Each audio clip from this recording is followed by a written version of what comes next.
চমৎকার কিন্তু ভয়ঙ্কর যে গাছটির সাথে আমি আছি এটিকে আমরা সাধারণত বিছুটি পাতা হিসেবে চিনি।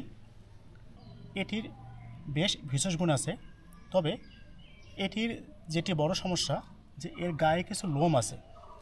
এই লোমগুলো যদি মানুষ কিংবা কোনো প্রাণীর ত্বকের সংস্পর্শে আসে তাহলে ত্বকে বেঁধে যায় এবং হিস্টামিন সহ বিভিন্ন রকম রাসায়নিক উপাদান লোমগুলো থেকে নিঃসৃত হয়, যা গায়ে প্রচণ্ড জ্বালা পড়া সৃষ্টি করে।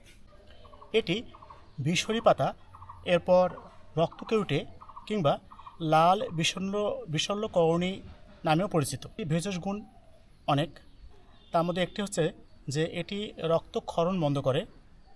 এছাড়া ত্বকে যদি কোনো ক্ষত কিংবা প্রদাহ হয় তার চিকিৎসাও এই পাতার রস বেটে দিলে উপকার পাওয়া যায়।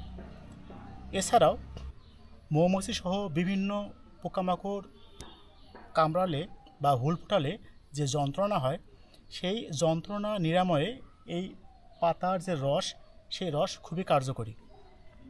তবে এটি আগে বলেছি মানুষের গায়ে লাগলে প্রচণ্ড জ্বালা পড়ার সৃষ্টি হয়।